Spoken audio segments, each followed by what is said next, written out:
I'm Dino-Ray Ramos, creator of Diaspora and the host of the New Hollywood podcast at Deadline. Before we are joined by our guest today, I want to let you know that the SAG-AFTRA Foundation is a nonprofit organization that relies entirely on donations to provide emergency assistance and free educational programs to SAG-AFTRA artists. The conversation is made possible thanks to the generosity of our supporters. Over the past year, the foundation has given over $6.5 million in COVID relief to more than 7,000 performers. If you are a SAG-AFTRA artist and need help, please ask. And if you can help, please give. Information can be found in the description of this video.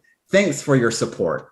And now, without further ado, it's my pleasure to introduce Curtis Foreman, head hairstylist of RuPaul's Drag Race, Raven, head makeup artist of RuPaul's Drag Race, Jamal Sims, choreographer of RuPaul's Drag Race, Mandy Salangsang, executive producer of RuPaul's Drag Race, and last but not least, Zaldy, costume designer at RuPaul's Drag Race. Thank you all so much for joining us in this Brady Bunch conversation for SAG-AFTRA. Thank you all so much. Thank you. Thank you.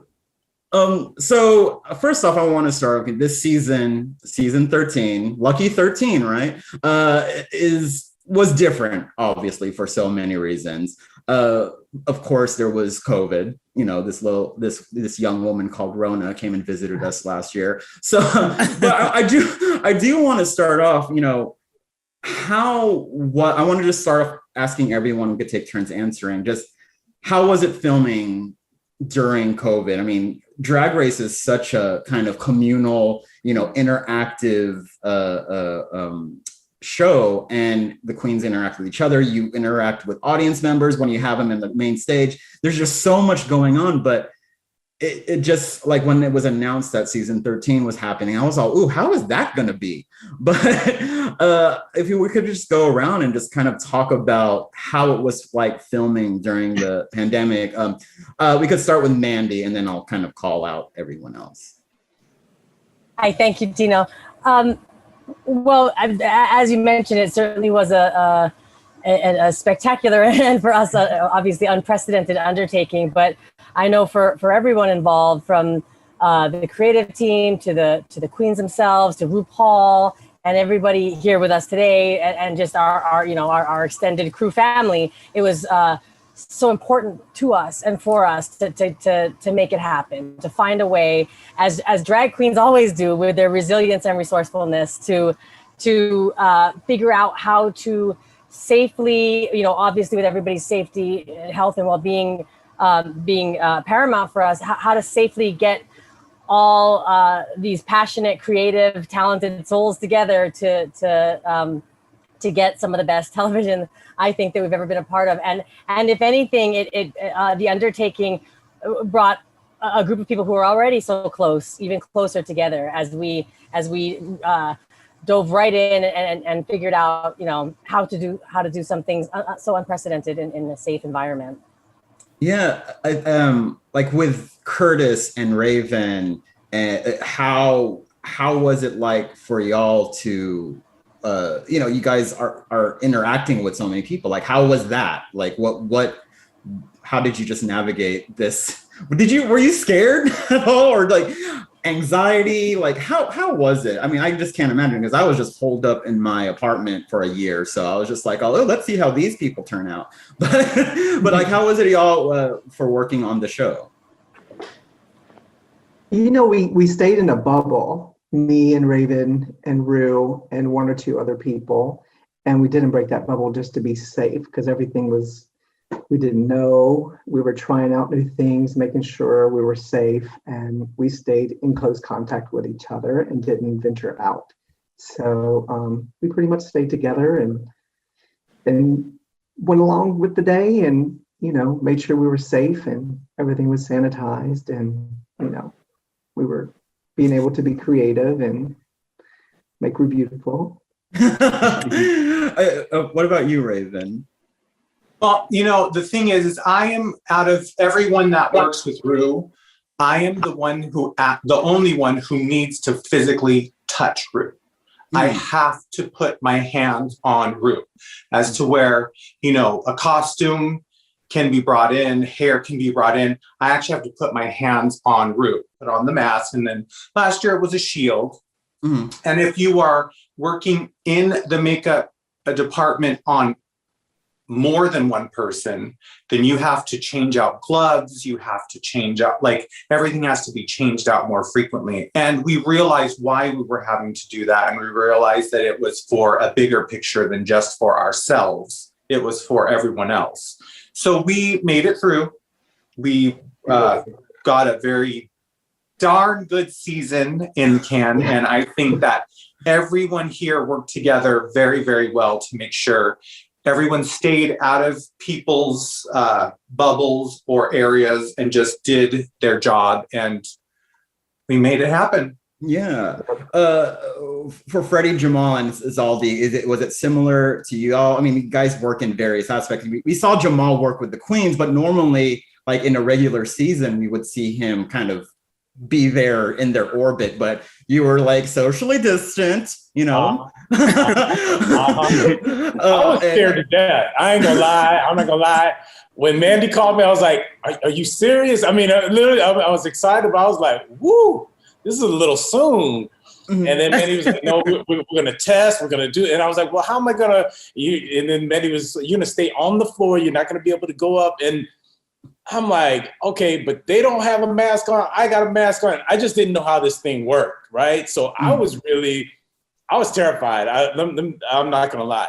But I knew that it was important that we had to do this, and I was like, and if I felt like the team was there and we're all I was like, let's do it, let's go. But yeah, it was scary for me. I as soon as I left, I was like, all right, am I coughing? Am I, you know what I mean? I just didn't know about this thing, And Dino, if I may, World of Wonder, a testament to the people working there, worked really, really closely with Viacom and with the unions to establish a set of protocols that were, and we were among the first out of the gate. We had very specific guidelines and protocols in place, and everybody, the consummate professionals that are here on set, we had this strange new way of working together and wanting the product to not suffer in any way for it. Yeah. Do you know what I mean? So the commitment with which these people came to work and adjusted to those protocols that were and are still in place was just a testament to how committed everybody is. And, here on set, we shot 26 episodes of television last summer, and we had no positive cases. And I remember as we were wrapping up our summer shoot, it was about the time that the White House was coming down with their cases. And we were like, wow, the set of RuPaul's Drag Race is a safer place than the White House. And because that's a testament to the protocols that were put in place and everything that people did here to make sure that our season happened for our queens, for our fans, and for each other. And it was an incredible experience for me.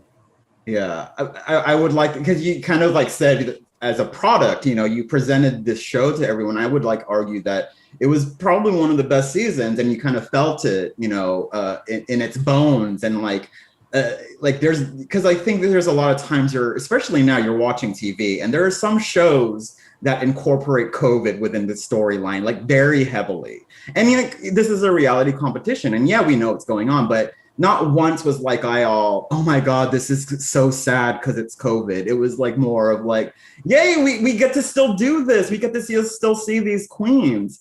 Well, Mandy, many of the creative team members of Drag Race, from the below the line talent to the judges and producers, have worked together for many years, especially with people in this conversation right now.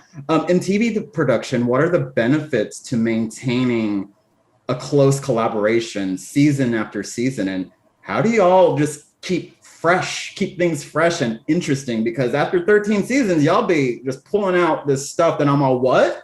And it just kind of, it keeps it interesting instead of the same thing over and over again. But how, even and Mandy and anyone else who wants to chime in, how do you just kind of keep things not boring? Because y'all have succeeded in that so much.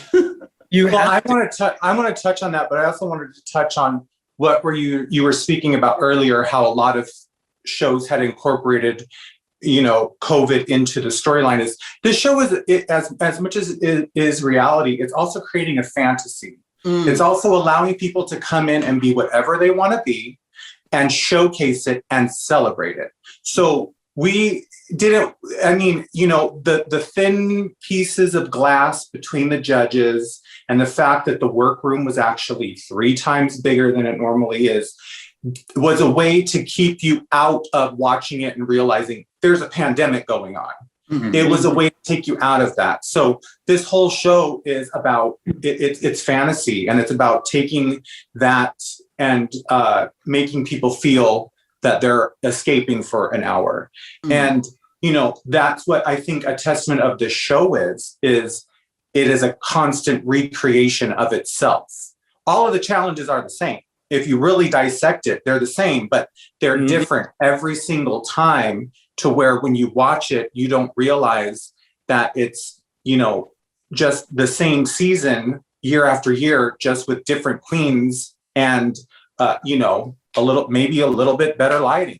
No Vaseline on that lens. No Vaseline on the lens. But that's what the show is about. It's about literally pushing forward, and it's coming from a community that has been so, it was marginalized for so long, and it was not looked at. And even in the gay community, the drag community was even looked at as, ew, he does drag. Oh, don't talk to him. Oh, so this is something that over the course of 13 seasons has started to be celebrated. So it's something that is able to be kept fresh every year because it comes from such a underground place of diversity that it's now saying, nope, we're going to reinvent it every year. Zaldy, you were going to say something?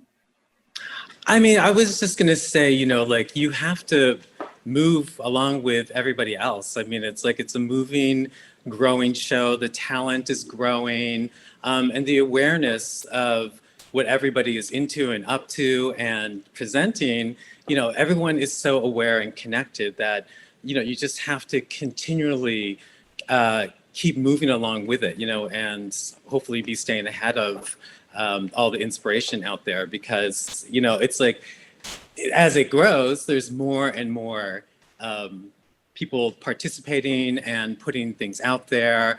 So it's just getting more and more interesting, really, to see where to take inspirations, not necessarily even now, because, what we're doing now is we have to imagine in 1 year that that's going to be something that we want people to feel inspired by. Cool. Yeah, I'll touch on that too. At least from the music standpoint, when my co-writer and I, Leland, come into the show, it's usually, we're very, speaking on the COVID aspect too, Jamal, I was also scared to death because we're going to be in a room with people with spittle flying. People are singing at us. I mean, you don't know what's flying around the room. I've seen those illustrations of how COVID goes around the room, and we were in like a hotbed for that. So coming in on that was also a little bit scary, but I will say, to Mandy's credit and to all the producers and to the team at World of Wonder, it was the safest environment. I felt safer on the soundstage than I did at home or walking around, because of the absolute attention to detail that the show had and making sure everyone was safe. That being said, we did walk in to record with the Queens looking like the scientists that kidnapped E.T. Just like covered head to toe and stuff. But to everyone's point about the character and the nature of the show, this show, to me, I've been working on it for 5 years now, is the epitome of the show must go on. And that energy was so prevalent during this most recent season, because we knew, especially on the music standpoint, we knew we had to deliver that fantasy. We knew we had to deliver that emotion that we would in every other season, musically specifically too, for what I work on.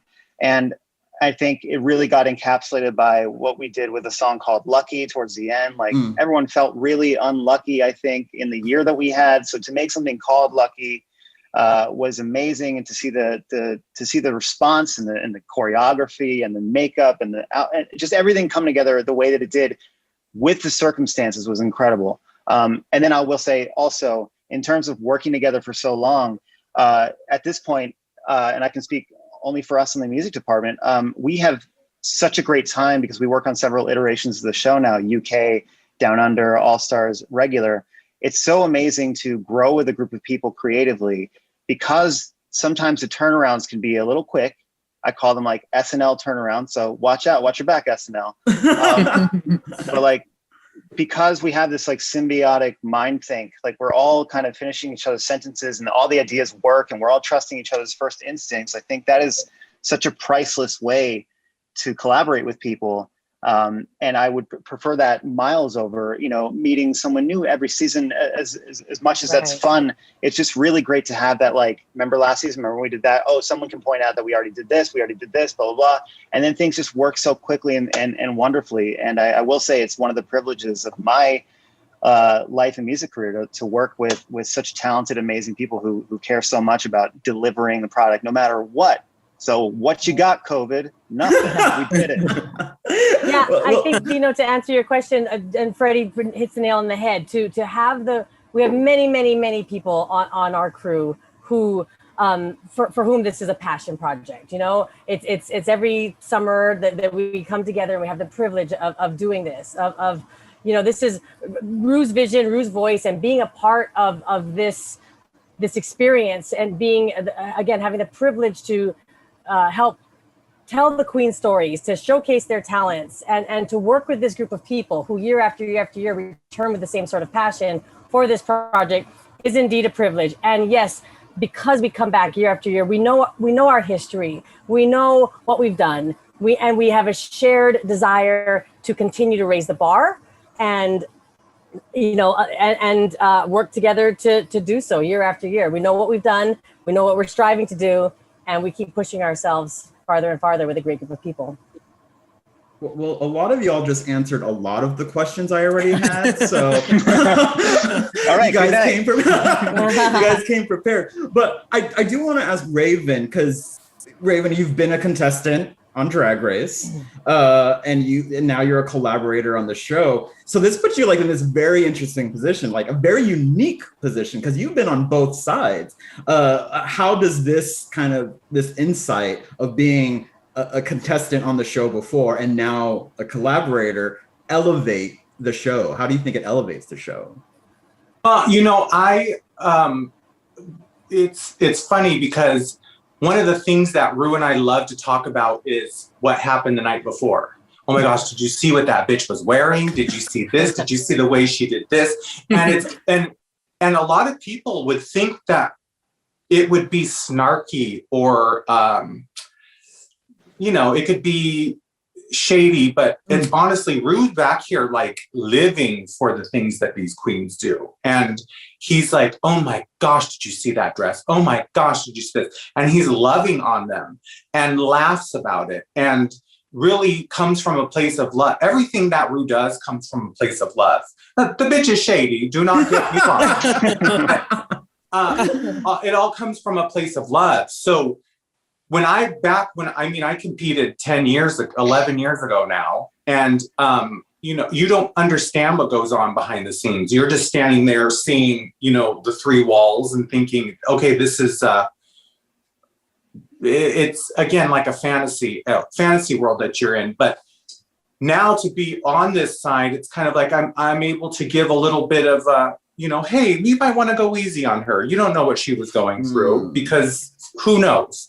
So we kind of have conversations when it comes to things like that, knowing that I've been in that position twice, and it is hard to deal with certain things in that type of a moment. So I believe it does help in that sense. But I also know that being a super fan of the show, I know what I'm expecting to see from RuPaul. So it's like, well, you know, no, I want you to try this color lipstick, or no, I want you to put an extra set of lashes on. So I pushed Ru in ways that have made Ru go, okay, well, let's do it. And then he looks back and goes, oh, I loved it.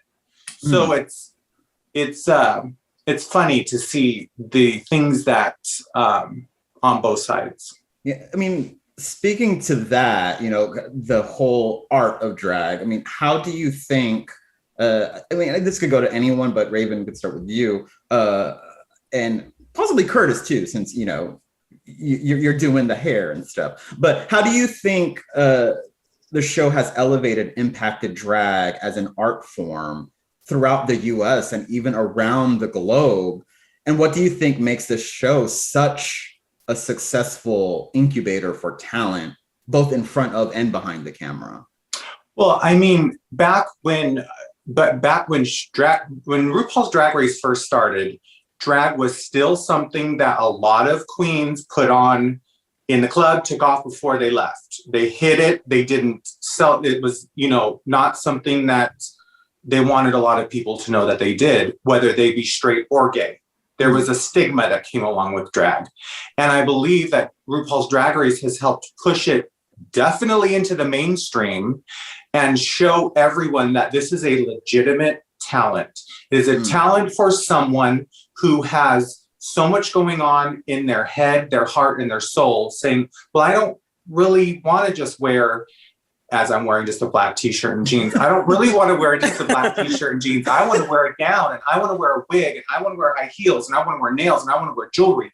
And it's, it has shown the world that this is a legitimate art form, and it is a profession. And it is something that believe me, on April 15th every year, when the IRS says, hey, you owe us some money, that's a profession. And it's given a huge platform to several queens worldwide now in every single one of the spinoffs that we get,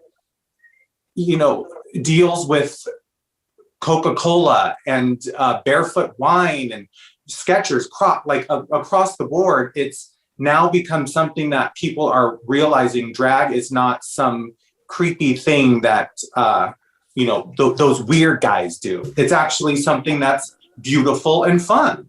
Yeah, every expression, every aspect of drag is art.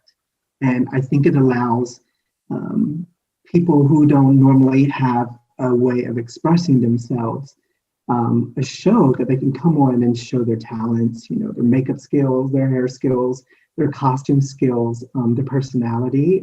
It gives them hope that there's something to look forward to and a place where they can show, their talent and express themselves. It's an amazing, amazing show. And I love drag since I was young myself. So for me personally, it's given me, I've been a hairdresser for a really long time, and doing wigs, especially for Rue, has become somewhat of an art form for me. And it's a way for me to express myself and show my talents. And yeah. Well, speaking of looks and, in that space, Zaldy, snatching them trophies, between Drag Race and Drag Race All-Stars and so many other appearances, how many different looks a year does Rue typically showcase? And, you turn these you kind of just create these things that are just so amazing that, we see, we are always with bated breath, waiting at the edge of our seat as the lights go out, and then Rue, the lights shine on Rue, and then she's in this wonderful outfit. But how do you keep the designs fresh? Just how many things are you creating? Are you just creating something every day? What? It seems like it's just a lot. It definitely feels like it is every day. And I would say in this last year, it's been pretty much around the clock, an all year project. I mean, we've just had to stay with all the addition of new shows and new countries. It's you just have to stay so ahead of making the outfits, because it's they come so fast, and then all of a sudden it's oh, and we're doing Australia, it's and so basically, we're just always looking at new inspirations, new fabrics, and as soon as we get fabrics, we imagine already what that might become. And then we kind of just put it up on a board, and then we kind of, when the season comes up, start picking off the board, and then starting to assemble what might kind of make sense as a season. So basically it's we're just always shopping for Rue, always thinking whether I'm working on another project, if we see something that's oh, this is for Rue, we just buy it. It's it's that kind of consistency that we have to just have this library always available to us that helps keep us move along. Now, I do want to talk about, again, the music and the dancing things. Jamal, you've choreographed so many, we've talked before, and you've choreographed so many routines since 2014, and you have been an integral part of the franchise. And, how has it, this season been working with the queens? Has the creative process evolved or changed from season to season? And do you ever kind of like work with Freddy? Like how do you guys, what kind of synergy, Showtime synergy is there with the music and the dancing? Yeah, well, one thing I want to say is that, how it's changed over the years is now I think the queens are really getting like hip to, okay, I know what's about to happen. I'm going to do this. And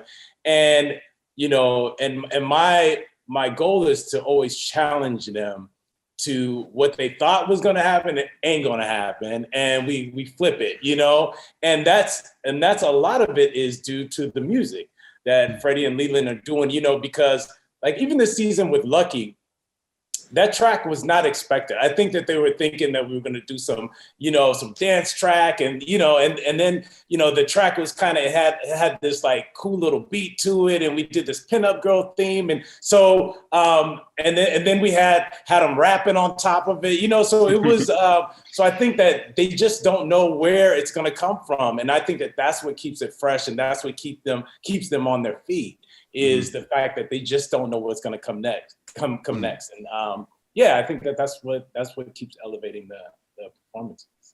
Yeah, I'll say what's super fun about when we do record the songs on set is that same day we have to have a version turned around for choreo that night. So it's fun for me to go sneak onto the soundstage and watch Jamal do his thing from the audience, and it's like the synergy of how quickly that works, like how quickly the queens are hearing the song for the first time, then learning choreo, up to performing it the next day for camera, locked in, like that's in the can, that's part of your competition. I think to answer your question about what keeps it fresh is that even behind the scenes, and I've said this before, even behind the scenes, the spirit of the competition is there in all of our jobs that we're doing. Specifically with a song like Lucky, which was kind of like left fieldy for the usual stuff that we do. And we've done a lot of dance tracks, we've done a lot of Broadway stuff, we've done musicals in every single genre possible, but this like Motown 145 like twist and shout kind of Little Richard sounding stuff was new.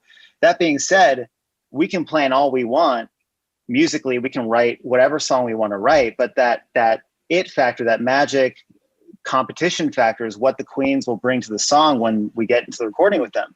And we don't get a lot of time with them. They give us their best moment in, I'd say, an hour's time, all of them.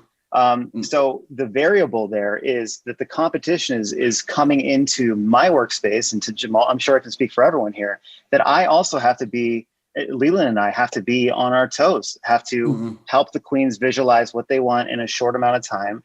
We have to make sure that they sound their most authentic selves. If they can rap, cool. If they can't rap, they can sing. If they can't sing, they talk. If they can't talk, they make funny sounds and say like catchphrases that sometimes end up being the most memorable parts of these songs. And I'd say the freshness comes from the fact that no matter how meticulously well produced this show is, there's always an element of surprise that now, using that hive mind again, turns into such a magic end product, because we don't know what's going to happen. Every season we don't know what's going to happen. We don't know the variables.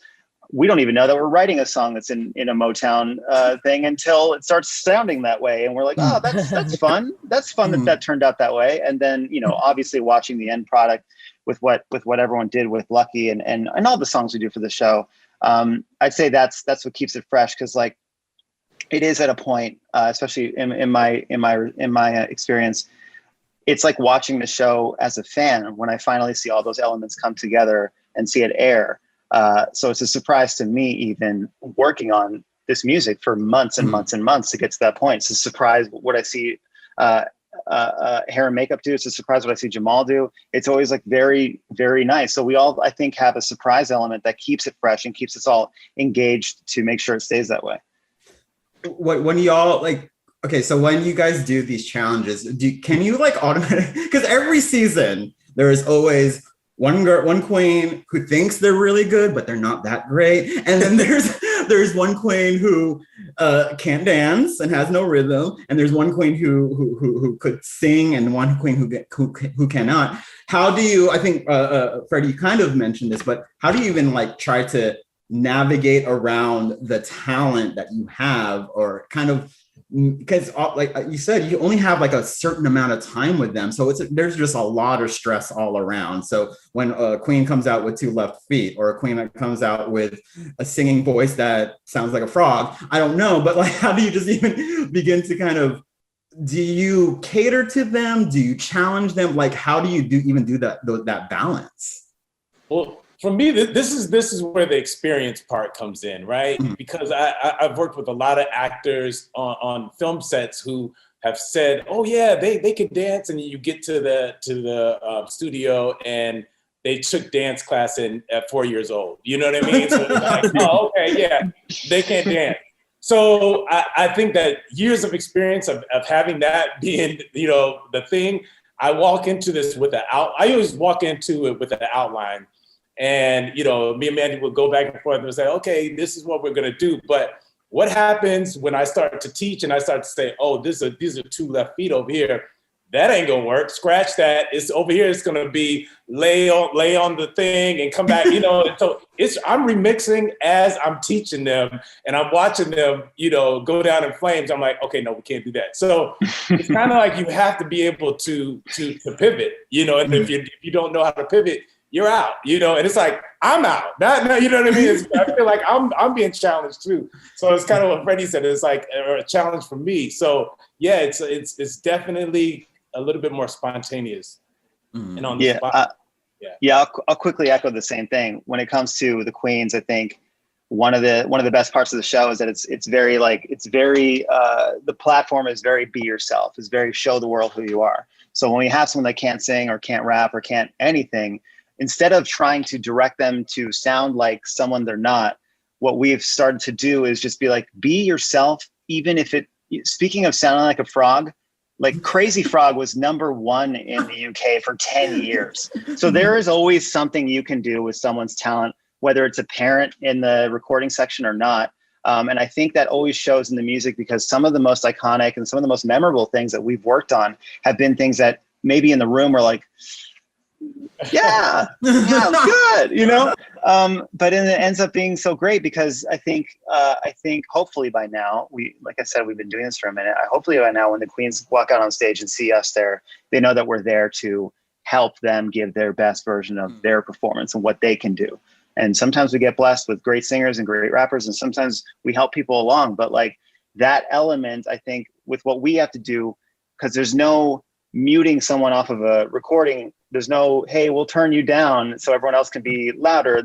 Everyone has to carry their weight as equally as possible. So it's really fun now to kind of rewire your creative process to think on your feet, trust your instincts immediately on what to do with someone. And then more often than not, watch them flourish, because they realize, oh, I can contribute to this, even if I don't think of myself as a traditional like recording artist. And it's always really wonderful to see their expressions when they feel like they got that aha moment. And especially after when the show airs and everyone's like, oh my God, your verse is incredible. And see that confidence come back in. It's great.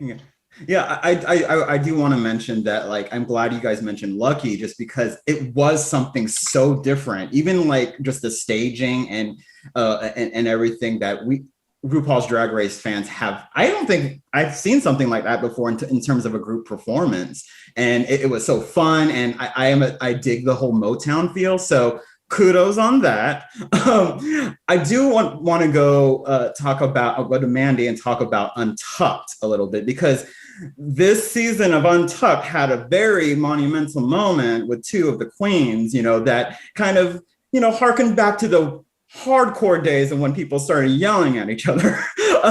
But I do want to talk to Mandy about Untucked, because it is a great, after show, and people love seeing it and love talking about it. But what do you think? What are the secrets to making a successful after show? Because we see a lot of them, and Untucked is always on top. No pun intended. No, just joking. But how do you just kind of capture these moments and make it so good, especially the one that happened I don't know what episode it was where Candy got a little bit riled up, but like, what's just the process with Untucked? Well, the history of Untucked is goes back to the very first season when there wasn't an after show, and when while deliberations were happening with the judges on the actual main stage, Randy Barbato, our executive producer, was watching what was happening with the queens in the off-camera moments, where in these authentic moments when they weren't before the judges, when they had just been critiqued for their performances out on the main stage. Those emotions that they are having are real and raw, and they're with their peers, their sisters, their competitors, and he realizing in that moment, there's something here. This is the show. This is what's happening. This is that pressure cooker sort of coming to a head here in this really authentic moment where the queens can untuck with one another. So I think what makes Untucked so great is that that really is that moment. That is the moment that they have just exited from the main stage after being critiqued for their performances, for better or for worse. They've either received glowing praise for something they worked extraordinarily hard for, or they've had some negative critiques for that. And they go back and they're in their feelings and they're not in front of the judges and they're with their sisters and really having an authentic moment. This experience for them of being being involved in this competition, it's so much. Do you know what I mean? They come into it wanting it so bad. They're so passionate. They're so eager. They're here laying it all out on the line. And for any moment that has ever, for any heated conversation, any emotional moment, any powerful revelation that has ever taken place in Untucked, it's the authenticity and the rawness that they're willing to put on display in this moment. I mean, do you have to produce much of it? Not really. It's just, it's there. No, it's what they're feeling. It's what they're living. It's their truth. And we're just lucky to be able to capture it and help them tell their stories. Yeah. Well, I want to quickly talk to Raven about that because you've been in the Untucked experience, and I can't imagine. I'm untucked right now. I can't imagine how much stress the queens are under, because it's like, how real was that for you when you would go to the Interior Illusions Lounge? I don't know. I know. Remember when it was the Interior Illusions Lounge and the Gold Bar? The Gold Bar. Vintage Drag Race. It is, but I just think, I'm not saying that you're not your authentic self, but like, I think anxiety is high, stress is high, and you may say things that you don't mean, or maybe it just brings out your true self. How was it like for you? Just like, and seeing the queens go through it now and like kind of seeing how Untucked has gone through the seasons. Well, like I've always tried to explain is when you come into this competition, you're in a bowl with 13 other queens who are, considered at the top of their game from where they're at. So from you stepping out from where you are and you being at the top, you're now kind of swimming somewhere in the middle. And you no longer feel like that fierce, ultimate queen that you are.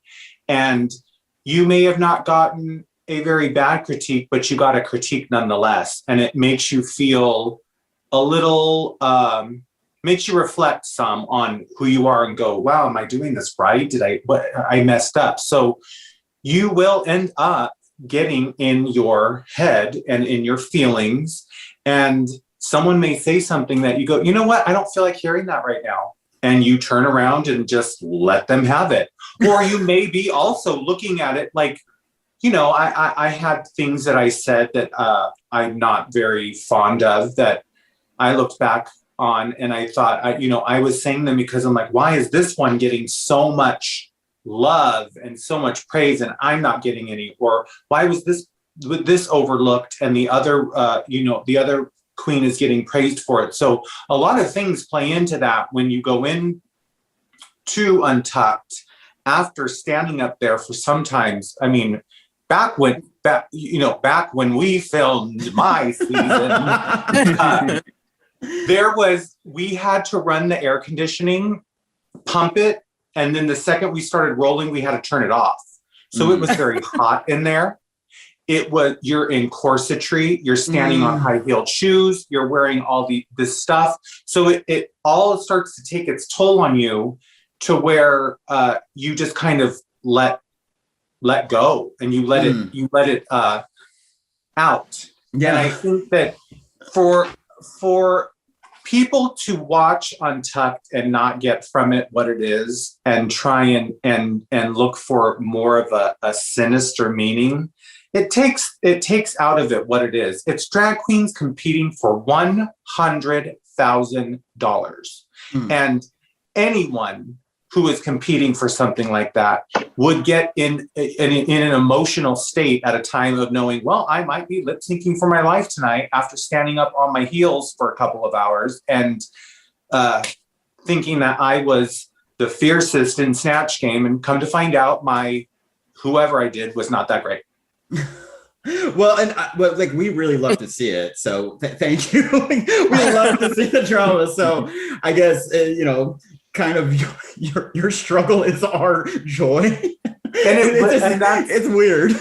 Yeah, and again, it's all entertainment. It's all and you're tuning in to watch it because why? You cannot look away from it. You want to see who wins. You may be rooting for someone to go home, but ultimately you're rooting for that one queen you want to see get crowned at the end of the series. So I think it's definitely that 30 minutes of drama that sometimes is really needed to just give it to you. It's like watching, like being a fly on the wall during Thanksgiving dinner, which I really enjoy. We're running out of time here, but I want to just ask one thing about this season. Season 13, we mentioned it before. Obviously, there's a pandemic, and it's a very different season. And I would argue it's also a very special season. But there was the pandemic, racial reckoning, the changing of a political and cultural landscape. And I do feel that these queens, because there's this kind of saying when you go through a battle, you are very close together. And I think that's with every season. But this season, I feel like it's a little bit extra because these queens were together all the time and they had to be together all the time. But how do you think this season has impacted or will impact in RuPaul's Drag Race? And not like impact in a bad way, but how do you think it affected RuPaul's Drag Race, its legacy? And what do you hope this specific season, leaves? Because I do feel like it's special. Not taking away from other seasons. Sorry, Raven, but I think there's something really to say about this season, and especially with we saw Simone's. Her political statements on her outfits and just what they were talking about, and seeing the queens go out during Untucked and putting face shields up, which I found very fun and exciting to look at. But what do you hope this season leaves in terms of the Drag Race legacy? Anyone can answer, but I'll just call people out. Mandy, we'll start with you since you're the executive producer. Well, I mean, every season holds a very special place in my heart. And this in particular, it really did to echo what you said, having completed the season and any time a queen departed from the competition, just having that moment with them where I speak, I don't always do. I speak to them, I give them a little exit, a little bit of words of encouragement and a little bit of an exit speech, but having a moment to speak to them this time around and remind them what we've been through together and the impact that it has and how proud we should be of ourselves, themselves, well, the resilience and the resourcefulness that they found, and even being able to get together to come and compete under the strangest of circumstances was something I'll never forget, and I'm sure they never will. But I think the importance, I think the legacy they leave with the fans who during this year could count on this moment of happiness and fantasy and relatability, and if that you can say the same thing, fantasy and relatability, that Drag Race offers, that laughter and love they can count on week after week in some of the darkest times, certainly in my life. I think that's the legacy, that they were able to, the queens, the crew, that all of us were able to come together and create a product and an experience that was there for the fans, at home watching week after week. That's, I think, part of the legacy. All of them, each queen this season and every other season, but this season, I mean, perhaps more so than ever, using their fashion and their platform to celebrate their heritage, their diversity, and their own individual messages. It was a very loud and proud moment, I think, for the art of drag and the show RuPaul's Drag Race, and I was very proud to be a part of it. Anyone else want to add anything? Getting to the finale was such an amazing moment for everybody, just to be there live on stage again, after going through all that, and witness it, celebrating it all together again, and to be there for the fans to see them with such these four strong personalities. It was, I think that left everybody with that joyous feeling, that final celebration, of crowning the queen. It really, that was the moment that I left with feeling so satisfied with the season. I also feel that this show has faced so much adversity and has, in the wake of many different things politically going on throughout the course of this, now going into 14 seasons, has been, it just showed that even though the world was very kind of upside down, you were still able to look at a group of people who got together and created magic and gave it to the world and said, we are still going to do this. And, regardless of anyone's religious, political, anything like that, we all walked onto this set and we said, okay, masks up, let's go to work. And we turned it out. Jamal, you were going to say something? Yeah, no, I was just going to say, that season 13, there was so much hurt, and especially as a Black person, and going to set and working with the queens and watching them support each other, and just like Mandy was saying, and their own platforms, and Simone, being able to really speak out as a Black person and speak her truth and how she was feeling. And then, so we're filming that, and then to be able to almost a year later watch it play out on TV and give everybody hope. And for me, I'm watching at home, and I needed to watch this, and so it's so crazy that I'm involved in it, but then I'm also this super fan of this show. So I can only imagine if I wasn't, what this would feel like just to get that little bit, constantly, it just reminded you how great we are, as people, and this show does that for you. Yeah, I'll echo that. What everyone just said about the show. I think the legacy, hopefully, what I took away from this season is that